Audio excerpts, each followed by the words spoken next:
नमस्कार मेरे योद्धाओं, मैं फिर एक बार एनटीपीसी आरआरबी की तैयारी हेतु आपके सामने खड़ा। दोस्तों, मेरे प्यारे योद्धाओं, ऊर्जा की कमी दिखती है। मैं प्रयास काफ़ी करता हूं, लेकिन लगता है कि आप लोग तल्लीनता के साथ मेरे द्वारा दी गई जानकारी को समझ नहीं पाते हैं। अतः पुनः एक बार मैं कहना चाहता हूं कि हिम्मत करने वालों की कभी हार नहीं होती, लहरों से डरकर नौका पार नहीं होती। डरना नहीं है, हड़बड़ाना नहीं है, प्रयास करते रहना है। सफलता की ओर बढ़ने के लिए जो है ना, ललक होनी चाहिए, ललक बनाए रखनी है। नौकरी जो है ना, नौकरी बेहद ही आसान चीज है। मैं आज अपनी कक्षा शुरू करने के पहले आपको बता देना चाहता हूं कि जीवन में सबसे आसान काम नौकरी करना है। और इसका पर आपको आज के समय में एक उदाहरण है कि अभी एक मुहिम चली हुई है कि एम्प्लॉयर बनो, एम्प्लॉय नहीं। लेकिन फिर भी छोड़िए इन सभी बातों को, क्यों, रोजगार देने में बहुत सारी परेशानियां हैं। तो सबसे आसान काम क्या है? नौकरी करना। लेकिन अब थोड़ी बहुत मेहनत तो करनी होगी। अगर जीवन में एक स्मूथ लाइफ स्टाइल चाहिए तो कभी ना कभी तो शरीर को खपाना होगा। तो खपाओ खपाओ, जितना खपा सकते हो खपाओ, क्योंकि एक बार जब सफल हो गए तो फिर पूरी जीवन आराम करोगे। चलिए, हम लोग आज एनटीपीसी आरआरबी 2020 जो शुरू हो चुका है, परीक्षाओं का दौर जारी रहेगा, चरणबद्ध तरीके से परीक्षाएं होती रहेंगी। उसके लिए कम समय में भी मैं प्रयास कर रहा हूं कि मैं आपको कुछ करके दूं। यह अनवरत जारी रहेगा। मेरा यह जो महाअभियान है, जो मैंने बच्चों के लिए उठाया है, मैं अपने आप को निखारता जाऊंगा। मैं आपको नए नए तथ्यों के साथ अवगत कराता जाऊंगा और लगातार निर्बाध जो है मैं तैयार रहूंगा। आज हम लोग यहां इकट्ठा हुए हैं for the counting of total number of squares. क्यों? कल हम लोगों ने पढ़ा कि भैया आज तो एनटीपीसी में बड़ा ही कॉमन सा चीज है कि कुल कितने त्रिभुज हैं, कुल कितने त्रिभुज हैं, कुल कितने त्रिभुज हैं। इस तरह से करके कई सवाल आते हैं। अगला रूप इस तरह का भी होता है कि भैया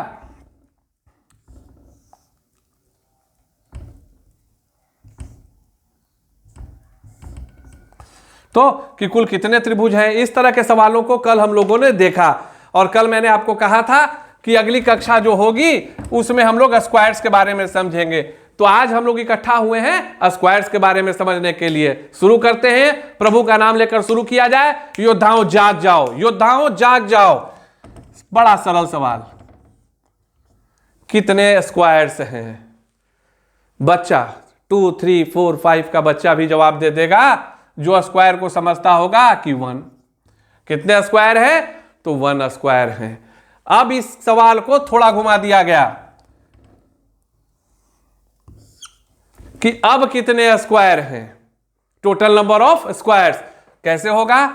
1 इसका, 2 इसका, 3 इसका, 4 इसका और एक पूरा बड़ा वाला, मतलब 4 + 1 = 5। समझ रहे हैं? लेकिन सवाल तो अभी भी एनटीपीसी में इतने आसान नहीं पूछे जाएंगे, सवाल तो थोड़े जटिल होंगे। अब आप उसको कैसे समझेंगे? तो अब फिर हम अगले उदाहरण की तरफ बढ़ते हैं। अब मान लीजिए कि एक आकृति दी गई, एक आकृति दी गई जिसमें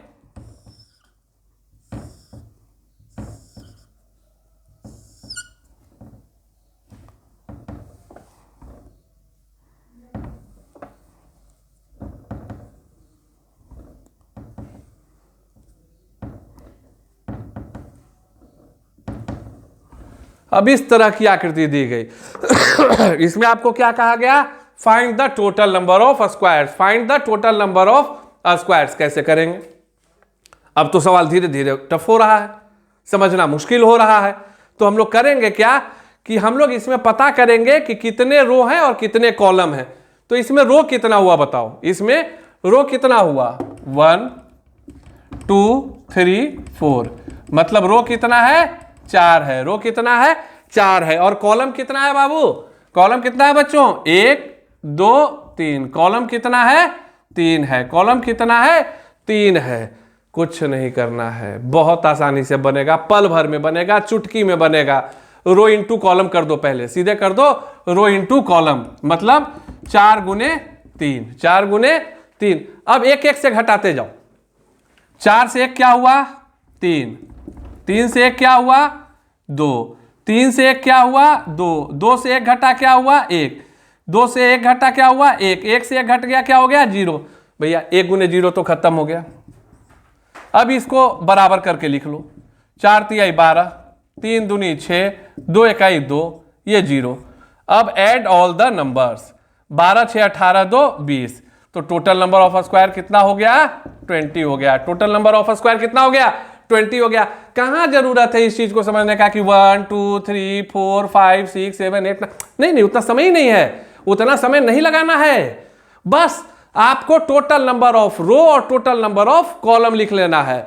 अब रो को लिख दिया 4, फिर से रिपीट कर रहे हैं, 4 लिख दिया, कॉलम को 3 लिख दिया, बगल में एक साइन गुना का दे दिया और सबको नीचे एक एक घटा के लिख दिया, टोटल को जोड़ दिया, आंसर आ गया, खटाक से आंसर आ गया, बिंदास आंसर, बिना कोई तनाव के। अब इसी तरह से अब इस सवाल को थोड़ा और बड़ा कर देता है, इस सवाल को क्या किया थोड़ा और बड़ा कर दिया। अब थोड़ा और बड़ा करने के लिए करेगा क्या भैया, तो अब मान लो कि इसको क्या कर दिया,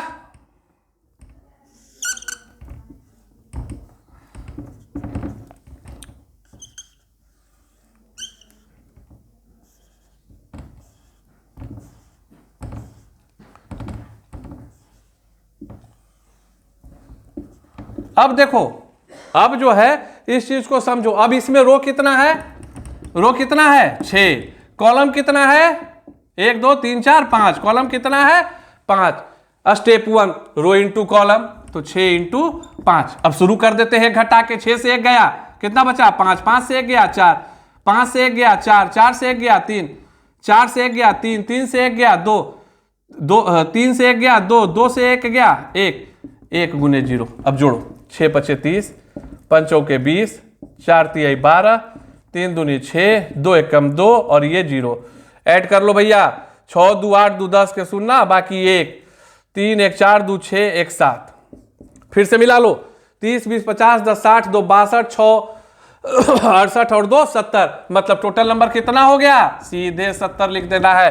कितना समय लगा, कुछ नहीं, ये आपको बता रहे हैं तो लेट हो रहा है, नहीं तो अब इसी को अगर हमको बनाना हो तो आप देखिए, काउंट योर टाइम।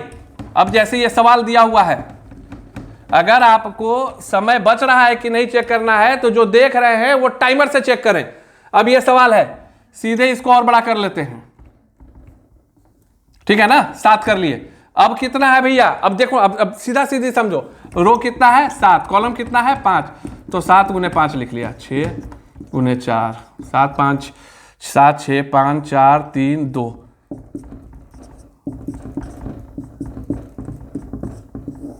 हटा देना, 35 24 15 8 3 8 9 10 11 11 10 21 4 25 के 5 बाकी 2 3 2 5 1 6 2 8 85। हमको लगता है कि आंसर कितना होगा 85 होगा। आंसर कितना होगा 85 होगा। फिर से मिला लो, समय देख लियोगे, 10-15 सेकंड लगे होंगे। 7 है, कितना है 5 है, तो 5 4 3 2 1, ओके, 0 से तो कोई फर्क है नहीं। अब 7 6 5 4 3 2 वाला बच गया तुम्हारा, 35 24 15 8 3 जोड़ देना, 5 4 9 5 14 8 14 8 22 3 25 के 5 बाकी 2 3 2 5 2 7 1 8, आंसर 85 हो जाएगा। कितना आसान है, बहुत आसान है। कितना आसान है, बहुत आसान है। आप पल भर में इस तरह से अगर कोई प्रश्न आता है कि find out the total number of squares in a given picture, तो आप बेहद ही सरलता और सुगमता के साथ आप अपने उत्तर को हासिल कर सकते हैं। इसमें और थोड़ा बहुत एक आसान तरह का भी सवाल हो सकता है जो और कुछ आसान रहे। क्या रहेगा कि ऐसी आकृति, अब इस तरह से दे दिया, कितना है भैया, तो रो कितना है 3, कॉलम कितना है 3, मतलब क्या हो गया 3 गुने 3 2 गुने 2 1 गुने 1, 9 4 13, कितना हो गया, मिला लिए, कितना आ रहा है, आंसर इतना ही आएगा। अर्थात क्या कर दिया कि if row and columns are same, if row and columns are same, हम लोग सीधे क्या कर देंगे कि 3 का स्क्वायर 2 का स्क्वायर 1 का स्क्वायर को जोड़ दो, 9 4 1, 9 4 13 14। आंसर कितना आ गया? 14 आ गया। आंसर कितना आ गया? 14 आ गया। तो अगर रो और column, if row is equal to column, then we are simply adding the squares of the total number of either row or either column. याद रखना मूल मंत्र कि अगर एक वर्ग के अंदर की आकृति इस प्रकार से बनी है कि जितने रो हैं उतने ही कॉलम हैं, तो जितने टोटल रो हैं और कॉलम हैं तो 3 है, तो 3 का स्क्वायर प्लस 2 का स्क्वायर प्लस 1 का स्क्वायर कर दिया, जोड़ दिया, आंसर ले लिया। ये आपका सवाल होता है। अब एक अलग तरह का सवाल है जिसको कि हम लोग डिस्कस करेंगे। एक अलग तरह का सवाल है जिसको कि हम लोग डिस्कस करेंगे। सवाल अच्छा है, आसान है। अब एक सवाल दे दिया, टोटल कितने स्क्वायर्स हैं? Very good. मोहित ने बताया कि टोटल 5 स्क्वायर हैं। सही बोल रहे हो मोहित। 1 2 3 4 एंड 5। टोटल कितना है? 5 है। इसका मतलब समझो, अगर किसी वर्ग के अंदर जोड़ का चिन्ह है तो टोटल इसके अंदर इस वर्ग को मिला के कितने स्क्वायर होते हैं? 5। इसको याद कर लो, इसको ना भैया याद कर लो, एकदम दिमाग में बैठा लो पक्का। क्यों? अब देखो मैं 2 उदाहरण से बताऊंगा कि मैंने दिमाग में बैठाने के लिए क्यों कहा था। अब आपको सवाल दिया गया इस तरह का। क्या सवाल दिया गया? इस तरह का दिया गया। एक वर्ग है, ठीक है, बहुत अच्छा बात है भाई, एक वर्ग है, इसको जोड़ देने का। क्या कर देने का? जोड़ देने का। अब उसके अंदर फिर एक वर्ग बना देने का। क्या करने का? इसके अंदर भी एक वर्ग बना देने का। अब सवाल आया, अब क्या सवाल आया? टोटल कितने स्क्वायर है? टोटल स्क्वायर कितना है? क्या करेंगे? कुछ दिमाग लगाना है क्या? कुछ नहीं लगाना है। देखो इस सेगमेंट को देखो, तुम लोग किसको देखोगे?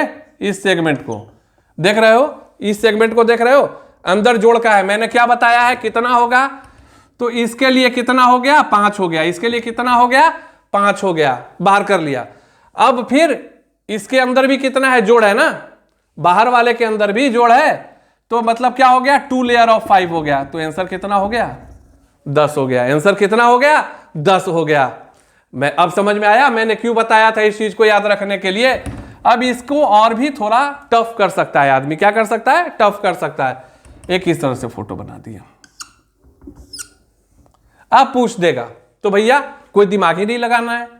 इसके लिए कितना है? 5 है। इसके लिए कितना है? 5 है। और इसके लिए कितना है? 5 है। तो 5 + 5 + 5 कितना हो गया? 15 हो गया। कितना हो गया? 15 हो गया।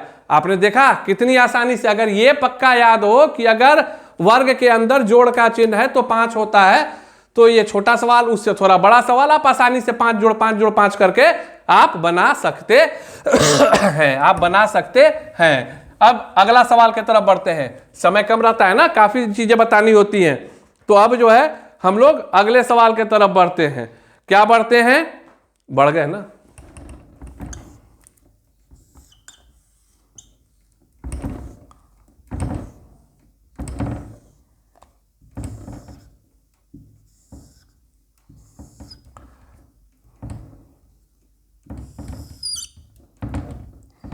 मान लो कि इस तरह से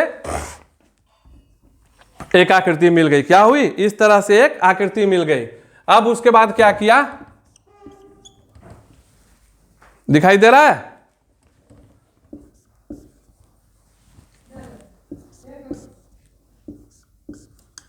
find out the total number of squares. आपको क्या पूछा गया? Find out the total number of squares. आपको कितने जो है टोटल नंबर ऑफ स्क्वायर्स होंगे। अब भैया वो बाद का बात है। सबसे पहले ये 2 तरह की तस्वीर है। किस तरह की तस्वीर है? This is made up of, पहली ये और फिर दूसरी ये वाली है ना। इसके अंदर जो है इसको बैठा दिया गया है। बैठा दिया गया है। पहले क्या करेंगे इसको समझेंगे। 1 2 3 4 1 2 3 4 4 रो 4 कॉलम, 4 रो 4 कॉलम है कि नहीं? 4 रो और 4 कॉलम है। 4 का स्क्वायर 3 का स्क्वायर, 2 का स्क्वायर, 1 का स्क्वायर, कितना हो गया 16, 9 25, 4 29, 1 30। सबसे पहले एक हिस्सा को देख लिए कितना है 30 है, एक हिस्सा को देख लिए कितना है 30 है। और अब इसके लिए कितना होगा 5, इसके लिए कितना होगा 5, इसके लिए कितना होगा 5, इसके लिए कितना होगा 5, मतलब क्या हो गया 5 10 15 20। आंसर मेरा कितना आ गया 50 आ गया। आंसर मेरा कितना आ गया 50 आ गया। आप देखे कितना टफ है समझने में, आदमी परेशान हो जाएगा। याद रखना है, मतलब पहला ये वाला चीज याद रखना है, दूसरा ये वाला चीज याद रखना है। अगर ये चीज और ये चीज हम लोगों को याद रह गया, मतलब रो कॉलम का कैलकुलेशन और स्क्वायर के अंदर जोड़ रहने पर कितना है, तो पक्का समझो कि इस तरह के भी जटिल प्रश्नों का हल आप पल भर में प्राप्त कर लेंगे। तो आपने इसके साथ देखा कि हम लोग कितनी आसानी के साथ टोटल नंबर ऑफ स्क्वायर्स को समझ सकते हैं, पता कर सकते हैं और परीक्षा के दृष्टिकोण से हल कर सकते हैं। समझ में आ गई? समझ में आया कि नहीं आया? आ गया। चलो भैया, बहुत अच्छी बात है, समझ में आ गया तो इससे और क्या बड़ी बात है। अब एक छोटा सा सवाल है, इसको देख लेना, कोई दिमाग इसमें लगाने का है नहीं। एक आकृति बना दी गई, टोटल कितना होगा, पहला इसमें कितना है 5 है, और दूसरा क्या हो गया, मान लो कि A B C D है प्लस ABCD है ना, तो 5 + 1 कितना हो गया 6 हो गया। तो अगर इस तरह के भी सवाल आपसे पूछे जाते हैं तो आप बेहद सरलता के साथ उसका उत्तर आप अपने दे सकते हैं। धन्यवाद। पढ़ते रहिए, बढ़ते रहिए, जो नहीं समझ में आए उसे पूछ डालिए, ठोकिए सवाल को। सवालों का दौर चलता रहेगा, सीखने का दौर चलता रहेगा। धन्यवाद।